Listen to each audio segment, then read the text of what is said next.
Good day, everyone. Today, we'll be having a practical section on how to create a sign-up page in ASP.NET.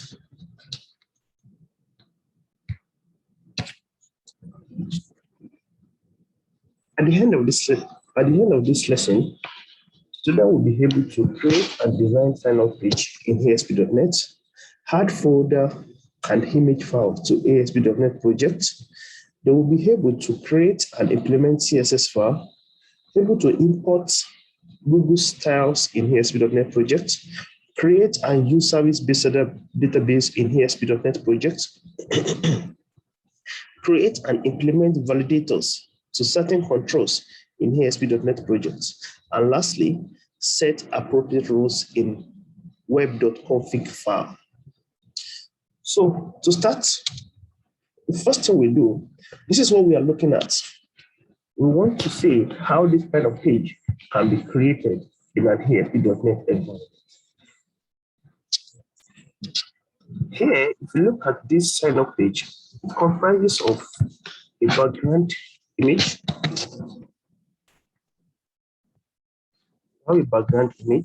then you have a small div of box at the center that is further divided into two. One part gives some sign-in options like logging with Facebook, logging with Twitter, logging with Google+. Then the other side, this is where you have your username, email, password, confirm password, and sign up button. So this is exactly what we are going to do in this lesson. So to start, the first step to do is to create a new project in your ASP.NET in Visual Studio. To do that, you go to Start button, you click on Visual Studio 2015, then you click on New Project, or you go to File and click on Web Project and click on New Project. So you create a new project. So after you have created a new project, the next thing is to add a web form. So to add a web form, you right-click on your project.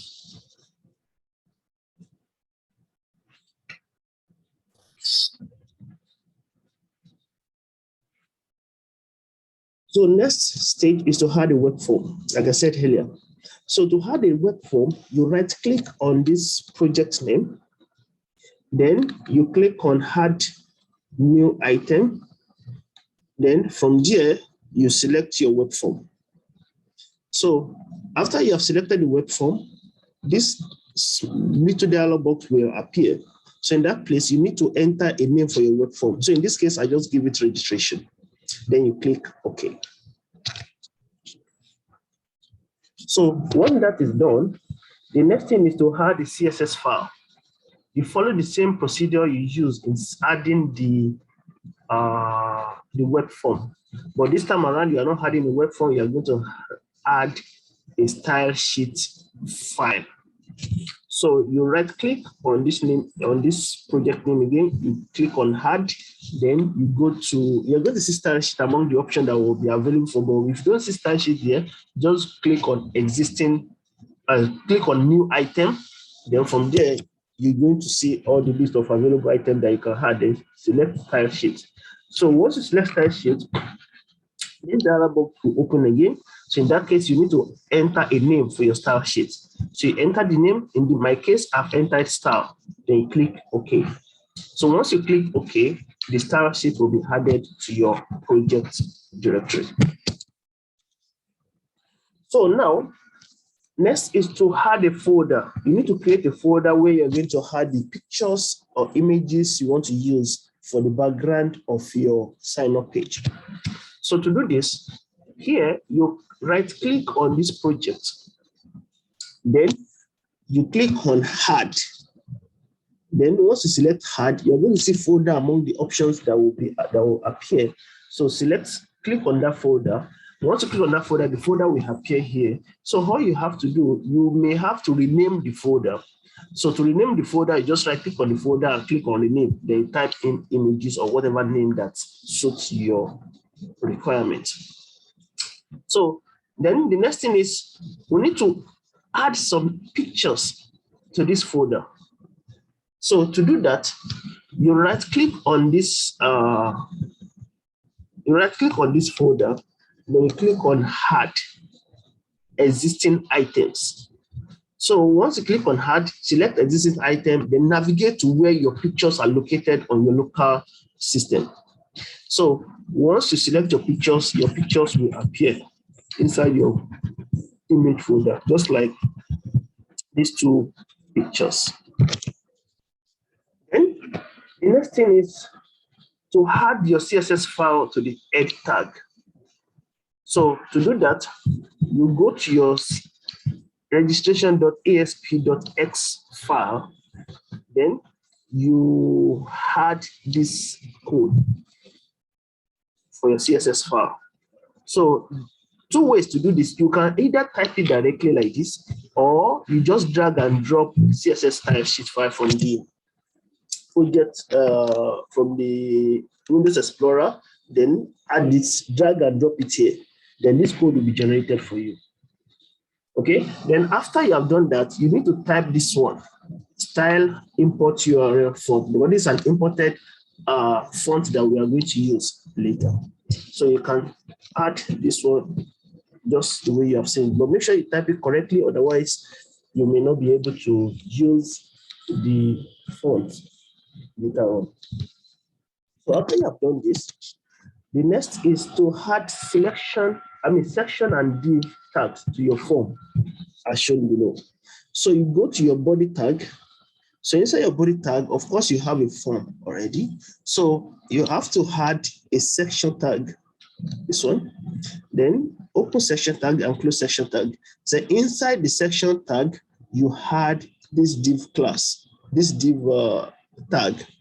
This is the open div tag, but don't forget to set the class of that div to container.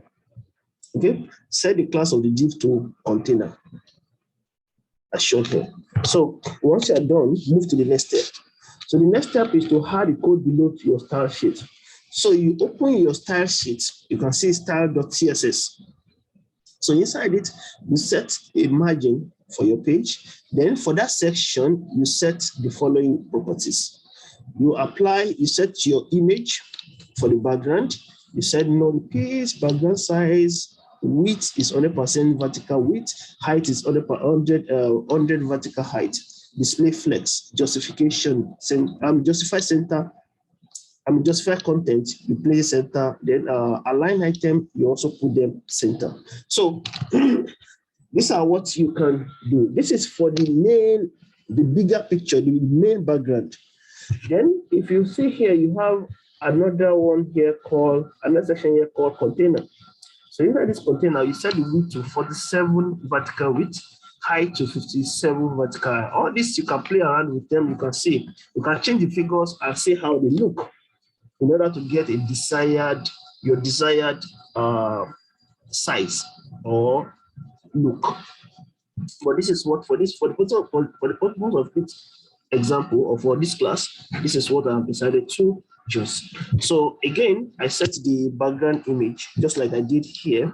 All you have to do, just set the property background image, column URL, then open bracket, then you navigate to your directory where the image is located. Don't forget the images we're using here are located inside our images folder. So then background size covered, background repeat, no repeat, position relative. So this relative will put the position at the center of this section. Okay, so once you are done with this, you may try to run your program. So when you run your program, you realize that the images has been positioned according to how you specified them inside your CSS file. So you should see something like this on your screen, depending on the image you have used. So having done this, you need to update your section tag as shown below. Don't forget we have a section tag, right? With a class, with a div, and we have set the class of that div to container. So inside that div, you add another div. Okay, you add another div and set the class to inner one. Don't forget the opening tag for the div, and this is the close tag for this other for this particular div. So inside this div, you enter the following tag again, span. Then you enter this text signing with social network. Then you close. Then you break to the next line. Then you break to put a blank line. Then you add another tag called A and ref.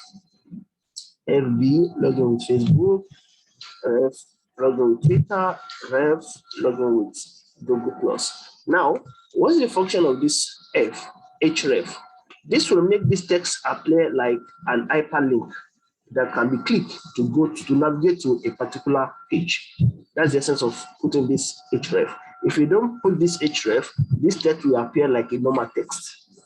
Okay, but because you put ref, that means it's expecting you to click on this page. I mean, when you click on this text, you should navigate to a particular page. So, or something you should navigate to a particular page. Maybe you want to log in with Facebook, you want to log in with Twitter, you want to log in with Google+. Then the class are what we're going to use to add some styles inside our CSS file. So that's what's happening inside this particular div. Now, if you remember, if you can see clearly, there's another div down here whose class is inner2. Okay, class for this one is inner2. So once you're done with this, you can straight away go to your CSS file again and type the following code to add some style to what you just added. So for the span, you added the following style. For the container.inner1, you had the following styles as well. So once you are done with that, when you run your program, you should have something like this on your screen.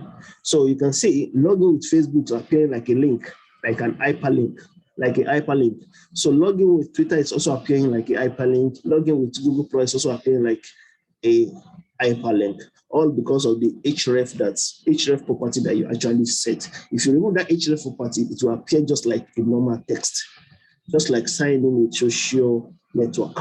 Okay, so next step is to go to your CSS file again, then add the following styles. This style will be applied to the A selector that you have inside your code. So I'm going to show you later. I think I showed you previously. Here you can see we have this A tag, right? A, this another A, this another A. So whatever style we are adding now will be applied to those A, which is here. So then for Facebook, we set the background to blue. For Twitter, we set the background to this. For Google+, we set the background to whatever we have here. Now, the question is, how do we get to know about these codes? It's very simple. You can straight away just put red, just like we have done for the Facebook part. But if you don't know, if you don't want to put that, you can straight away go to search online, go to just type whatever code, whatever number, whatever color you want, and copy the code. Just type the color code for red, for example, or color code for green, for example. Type it on your browser, then the code will appear there. You can straight away just copy the code and put the code in here. Okay, so then send those to the GL for the Google+ as well. And there's some links that actually provide you with all these color codes palette. So I'm going to show you the links later at the end of this class, so you can easily explore them and see how you can work with them. So after you have typed the code, when you run your program, you will see that the style has been applied to these signing options. Then it looks a bit nicer than how it was looking earlier. So once you get this, that means you are on track. So the next thing is, still inside that particular style sheet, you go to the next line and type .container.inner2. Remember, we have two divs, right? One is inner1, the other one is inner2. So now we are working on the inner2 now. So for the inner2, we set the width to 50% of the container. and the height is 100% of the container. So position is absolute, right? 0. Then the background, we set the background to white. Then we set the text align to center. Okay. Once you type this and you save your style sheet, run your program again, you should see something like this. Okay. So this is where we want to get our data. We want to allow your user to sign in, to type in whatever they want to sign up for, whatever service you want to provide. So once you get this, you go straight to the inner tool under your registration.asp.x. Inside the inner tool, you add some of these components or elements. So here we have had a sign up, we put it in H3 tag. Then we go straight back to our style sheet. Then we set the properties for a particular tag. So here we set the font size to 2.5 vertical width, the font family to Pacifico, the matching button 13%, and margin top to 6%. Okay, so then again, we'll go straight back to the registration.asp.x. Then here, you need to add some text boxes and a button. So for the text box, you can either type it straight away, or you can just drag and drop the one text box. Once you drag and drop the text box, all you have to do, you need to add this placeholder called username. Okay, run and server will be there by default. So the text property we don't need, so just remove. So set the ID to txt username. That's what the first one. So all I would advise you to do is just copy this line, copy the first one I just added, and duplicate it 4 times. So after you have duplicated it, or you can straight away just drag and drop another text box, whichever way that is convenient for you. Both ways will work. So once you are done with that, then make sure that you change the text ID for the second text box to txt email, and the placeholder to the email. Run a server. Then the third text box, set the ID to txtp pwd, then the placeholder to the password. Then the text mode here, you set it to password. If you don't set the text mode here, the password will be revealed. It will be shown as a normal text. So you need to set the text mode to password. Then the last text box, set the ID to txt confirm password. This is txt conpwd. Then the placeholder will be confirm password. Of course, the text mode will also be password. So once you're done with that, add a button. This button, you set the property to btn submit or btn sign up, whichever way you want. But in this case, we have just put it as btn button 1. Then set the CSS class to btn and set the text property to sign up. Okay. So once you're done with this, you go straight to your style sheet. Then you add the following CSS code to add some style to the controls that you just added.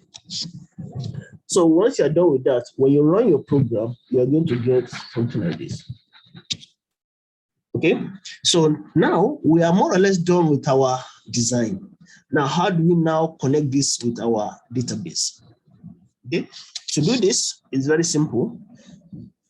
All you have to do, you right click on your project, you select add, new item, then you scroll down to choose SQL Server Database, which is, you're going to see somewhere here, SQL Server Database, Visual C#. So you click on add, which is this add. But of course, you must know that it's either you use the default name or give it any name of your choice. So once you're done with that, you click on add. Then a page will open for you, just click OK. So once you're done, you need to add a table. You need to add a table into that database that was just created. So all you have to do, the database will appear under your Server Explorer. So you need to expand the Server Explorer link, then right-click on your database, then click on New Script. So when you click on New Script, that will open SQL query 1.SQL script for you. Okay? So in that case, but it will be empty. So now you need to add your table. So to add a table, you need to use this SQL command called create table registration. So create table are the command for creating table in SQL. So you cannot use this for any other purpose. You cannot use them as a variable name. So then registration is your table name. You can give it any name of your choice, any valid variable name of your choice. So then you cannot just create a table like that without specifying the field of the table. So in that case, we open a bracket, then we say ID, this one field of the table, and we set the data type of that field to be integer, and we also set that field to primary key. Then now we are using additional keyword here called identity.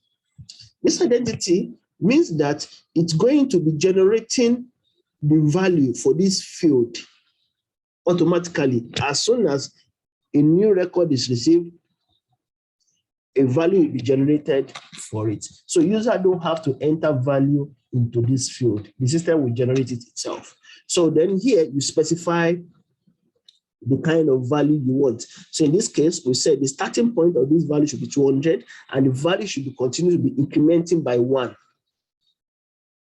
Okay, as soon as there's a new record, the value will increment by 1. As soon as there's a new record, the value will keep on incrementing by 1. So that's for the first field. The second field is username. So we use a data type called varchar. So we set the size to 50, and we say it cannot be empty, that it cannot be null.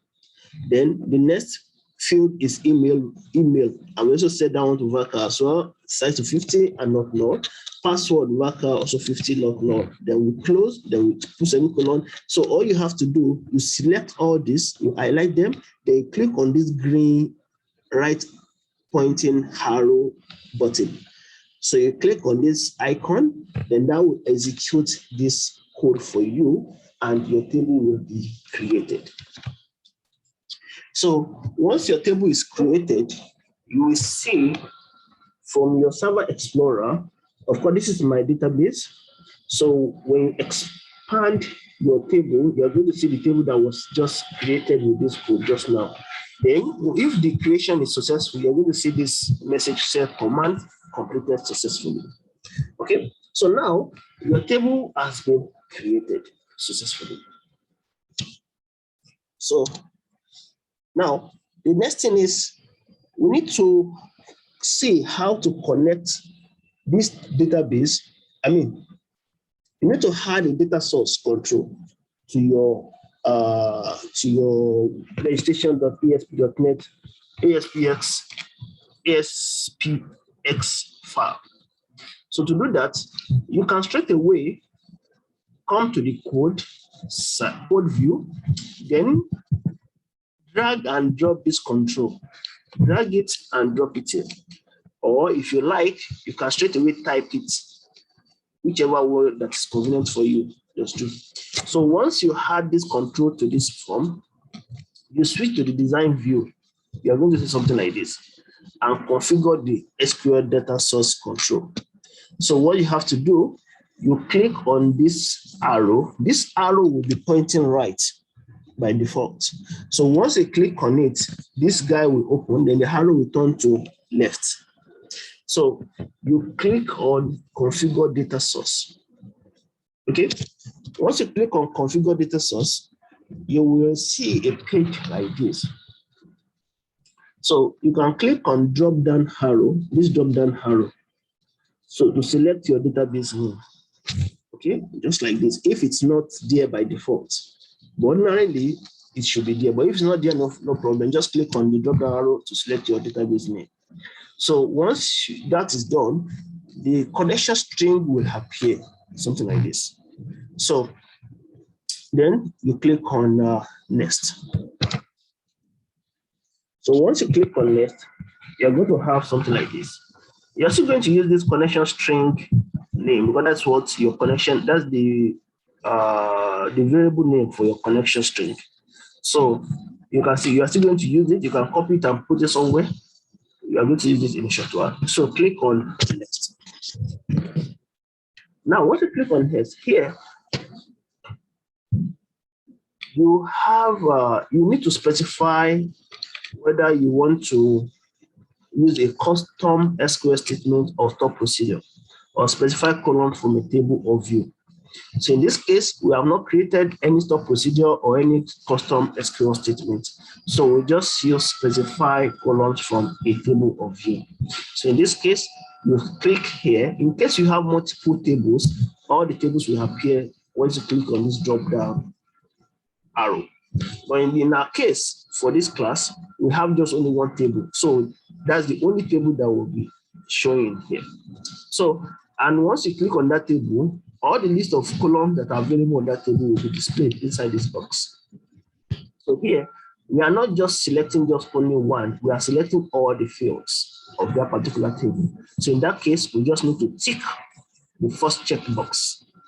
Okay, and once you tick the first checkbox, the equivalent SQL command for that operation will be displayed somewhere here.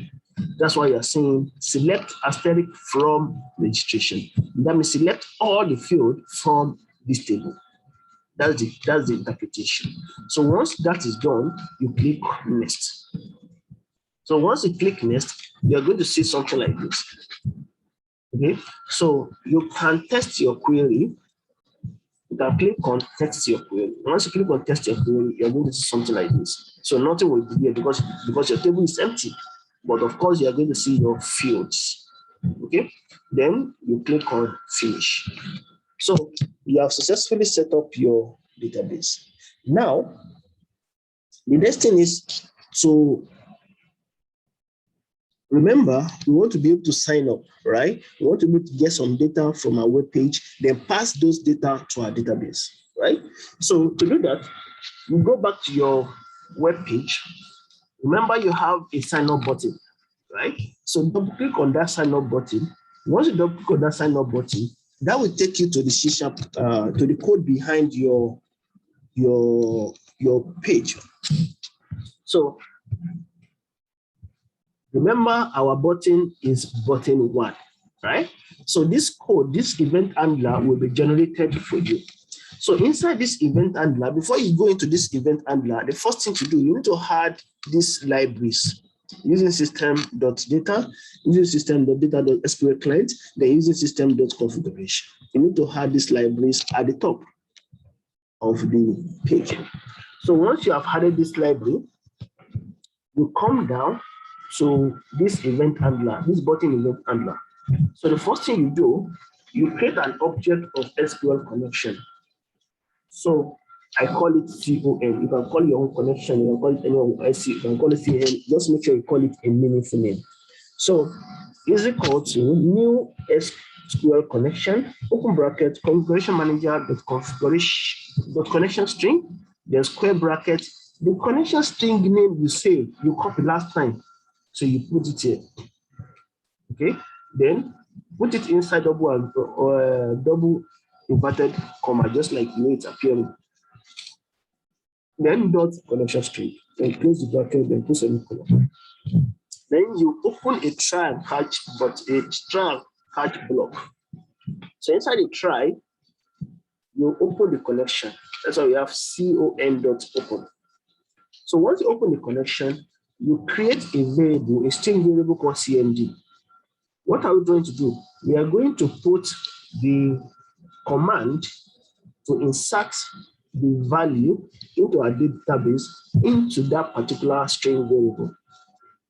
So to do this, we say string CMD is equal to open curly bracket, open double inverted comma, insert into registration. This is the SQL command to insert value into a SQL database table. So you say insert into table name. So then open bracket, username, email, and password. These are the fields where you want to insert values into in this order. So then values, then you create some parameters. At username, at email, at password. Those are called parameters. Then you close. Then you close the curly bracket and put semicolon. Now, you create an object of SQL command just like you did for connection string. So, but in this case, it's a bit different. So you say SQL command, so you can say CMD, you can say CM, you can say CD, whatever. But in this case, I've just used command. Is equal to new SQL command. Then I say this command that I put here, comma connection. In your case, if you like, if you want your code to be very long, no problem. You can simply just put all this code. If you want to avoid this variable, you can put all this code, put it here, comma, put all this connection, everything you have here, put it here. It will still work. But in this case, it's better for you. Your code will be neater if you use this method. So, because it will be easier for you to debug if there's any problem. So then also it will minimize error. So after you have passed this CMD and connection into this SQL command, then you can now add those parameters, add value to those parameters. Now you can say command.parameters.add with value. Then open bracket, you put this first one, you put it here. Then where do you want the value to come from? You want it to come from txt username.text. Txt username is one of the text boxes that we added, if you remember earlier. So you set the property of that text box, which is text. Then you take the text that is entered into that particular control, then you assign it to this parameter. You do same for email as well as password. Then you type command.execute null query. Now, here you need to add a label and set the ID to LBL sources. So you just type LBL sources.visible is equal to true. But at this point, it's going to give you error. It's going to show you some error because this control is still missing. Okay, but you have two choices. It's either you type it like that, then you go back to your page and update your page, or you go back to your page, you add the label, then you come back here to type this LBL sources.visible is equal to true. The choice is yours. So after having said this, so you go to your catch block, then you say LBL sources.text is equal to sign up fail. True. Then finally, connection.close. So once you are done with this part, like I said, you go back to your registration page, then you add this this label control. All you have to do just to drag and drop the label control and place it here. Set the ID of the label control, then set the visible property to false. Then set the text to you have signed up successfully. Okay. So once you are done with this, the error shown in the previous page will disappear. Now, validators. So now, work with some validators. We need to have some validator controls. Why do we need these validators? We need these validators in order for us to have a consistent value from our user. Then also to make sure that our user are typing in the correct value into are submitting correct data into our database. So, and in this course, we have used the following validators. One is require field validator. This was applied for TXT username and TXT email.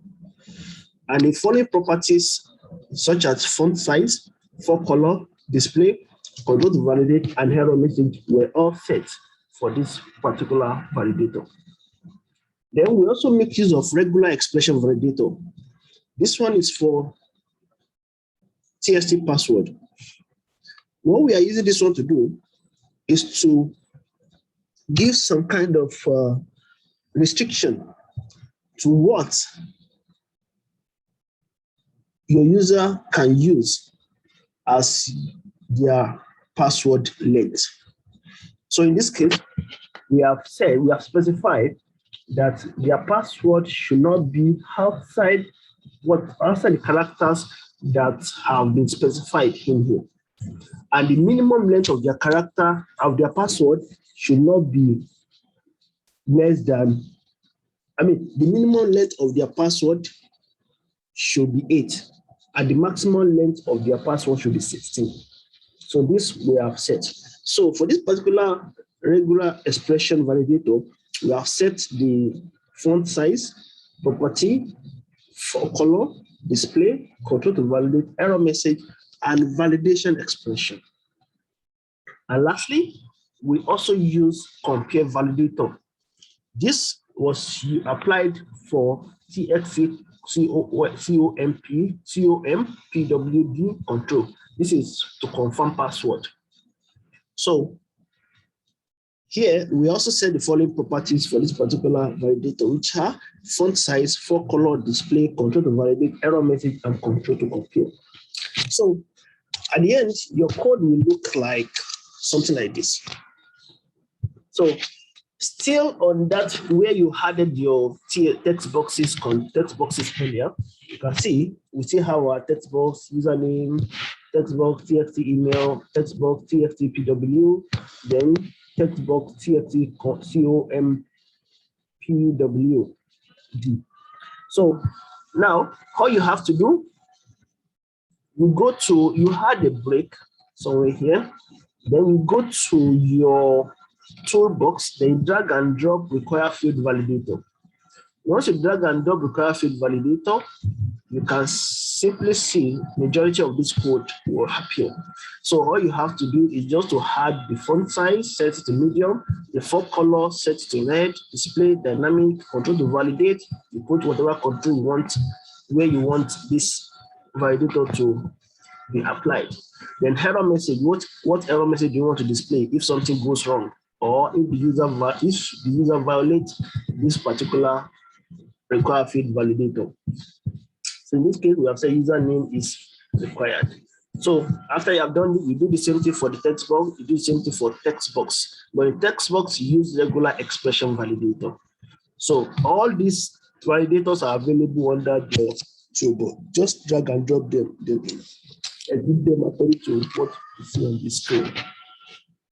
So once you are done with this, you can straight away go to your web.config file. Web.config file is available under your Solution Explorer window. So in that case, let me see if I can quickly find it here.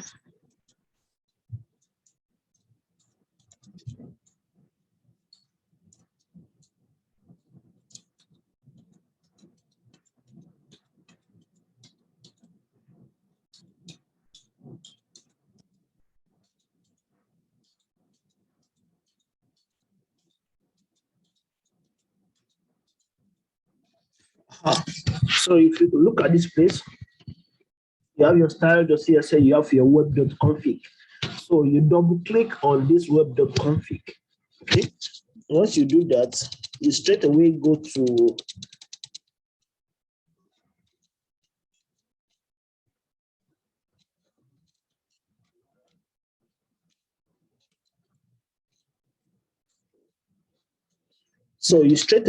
the last line before the configuration, before the closing tag for the configuration. Then you enter this code called app settings tag. You open this tag, this open tag, this is a close tag. Then inside it, you add this add tag, then the key validation settings on obstructive validation mode. So you put something like this.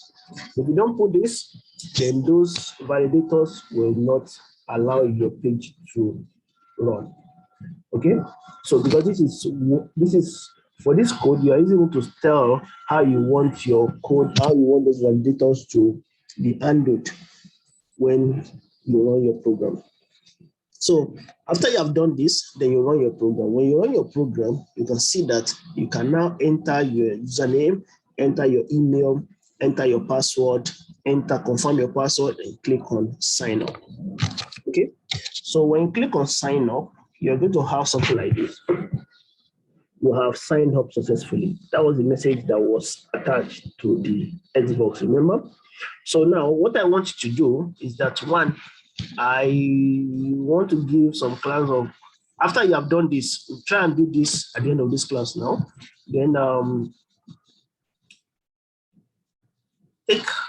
you can make these edges, make it a little bit round. It may not necessarily be square or rectangle rather.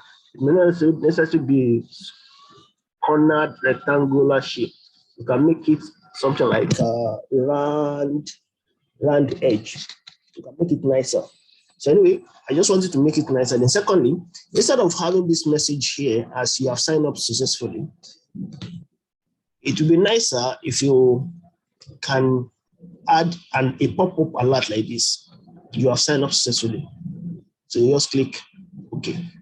Okay, so instead of having it this way, you can simply have it like this. Okay, so try and do that. Then another class exercise is add and implement a login page such that when user sign up, they can easily log in with their login credentials. Then add a landing page, home page. This is where user will be directed when they log in successfully. And if you face any problem while doing the exercise, take a screenshot of the error message and post in the WhatsApp group. Okay, so that is all for that is. Then again, if you want to read more about what we have discussed just now, or you need to do some findings, yes, you can, especially for the color code, you can check this first link, w3schools.com. There are a lot of color codes there where you can actually look, check, and select your suitable color code you want for your project. So you can check tutorial spot, you can check AngularJS, you can check all these websites and see how to have a better understanding on how to do what we have just discussed. But of course, just follow the instructions as stated in the slide. And if you need more explanation, if you need more resources, more references, check these links. Okay, so that is all we have for today.